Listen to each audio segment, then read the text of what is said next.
Hi guys, welcome to one of Daniel's drone tutorials. Today I'm going to be showing you the Phantom 3 Professional and giving you a bit of a tutorial on how to use that. So the first things are we've got our phone and we've got our remote controller and we've got our drone. I've put prop guards on this because I'm going to be flying it in a slightly more confined area today. Okay, so the first thing we need to do is check to make sure our remote controller's got full battery, which it has, and to check that the drone's got full battery, which it has. So yeah, okay, we're good to start everything up now.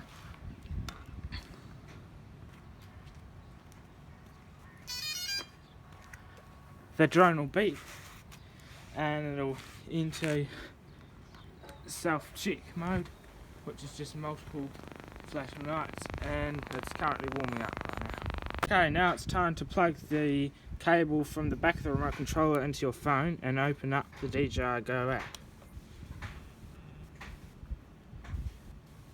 When the aircraft is ready to fly, it'll say ready to go GPS. The drone's light indicators will also flash a steady single green. I recommend before each flight that you calibrate the compass. Click on the GPS thing, then click on the compass calibrate. Okay. The indicator lights on the aircraft will go solid yellow. Let's pick up the aircraft and rotate it around like this. Then the indicator lights will go green. Then twirl it around the second toe on the second axis.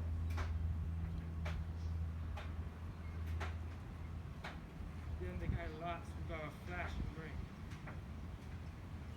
The aircraft is now ready to operate. Okay guys, it's now time for that first takeoff. On the remote controller, in order to take off, you need to do the CSC command, which will start the motors. Then, smoothly increase the throttle. The aircraft will take to the skies. This left stick here, this one here, increases altitude when you push it up and lowers the drone when you pull it down. Push it left and it steers left, and right when it steers right. This stick over here, when you push it forwards, the drone will go forwards. Pull it back and the drone will fly backwards. The same basically goes to the left and right. Okay guys, to land the aircraft, you just simply pull down on the throttle here. Just try and stabilise it with that left stick and the aircraft will land straight off. Okay guys, now we're at the app here. The app, I really like it. It's really nice and user friendly. So basically what we've got here is the live camera feed from the aircraft. The information that's coming from the aircraft, like if it's using its GPS to navigate and all that sort of stuff. And we've got a photo and video button up here. We've got a map, so if we tap on that, it brings up where the aircraft is in relation to the pilot. So it's even got an automatic takeoff option right here, which is pretty neat. We're not going to take off right now. But anyway, yeah. So if we click on this GPS thing, we get all the options like compass calibration, IMU calibration, and all the information about the aircraft. So that's pretty useful, that. And like the battery percentage. But I think the battery percentage is also visible with the slider up here. And so this yellow, when it gets to this yellow point, that slider, that indicates that the aircraft will return home because the battery is getting too low. And basically, yeah, I think it's about 70% right now. Yeah, 72%. So you can change your battery warnings, like when it warns you it's got a too low battery. And yeah, it's got a lot of different things on here. The cell voltage. We've got like all these sorts of things like gimbal roll adjustment, and stuff like that. The quality of the signals coming from the aircraft. There's a lot of stuff on here. It's pretty cool.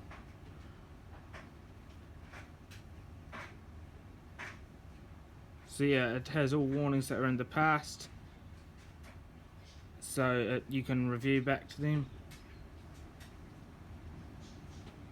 And you can even customize, you know, on the back of the remote control you've got these two little buttons. See if I can show you right now. Just those ones right there. They can be customized to do various things. Currently I've got C1 button, which I think is the one on the right. That one's on gimbal follow, so I think that means when the drone moves, the gimbal moves with it. And the advanced camera settings is a C2, so if we click C2, we get all the settings of the camera and how that works. So yeah, I really like this particular app. It's pretty easy to use. Now about the remote controller, all the buttons on there, basically we've got the this is review photos and videos, so you click that, we can review the photos and video we've taken. So you can play them right on there, and it's linked to the SD card on the camera. That's pretty handy. You just click it again to exit it, and it goes back to the app. Next thing is this changes the exposure. So if we pull it more and more downwards, it's going to make this camera look much brighter. But if we push it forwards, it's going to make it look much darker. So you can adjust that according to the conditions. That's a take a photograph button, so you just take that.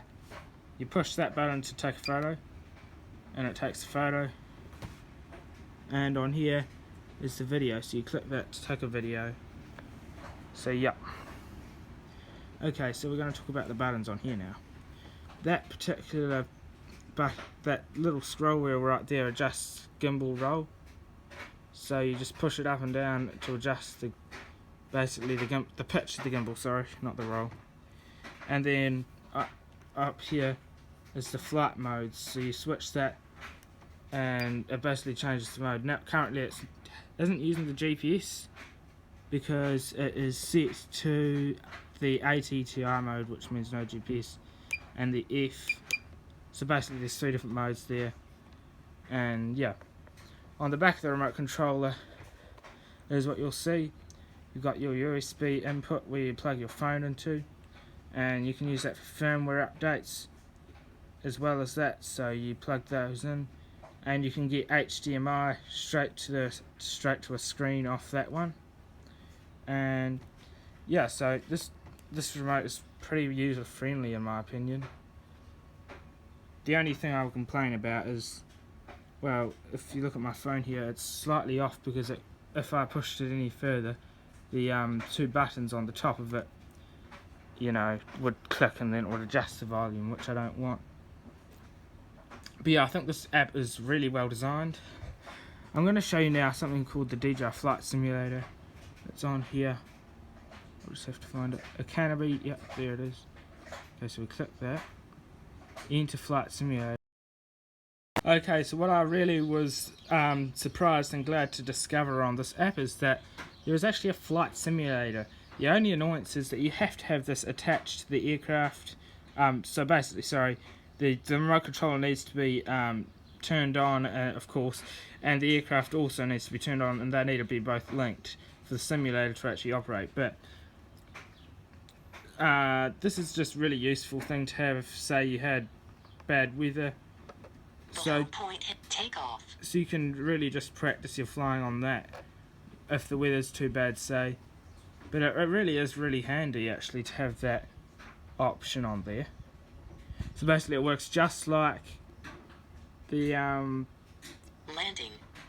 Basically it works identical to the aircraft would work. So yeah, it's really handy, that thing.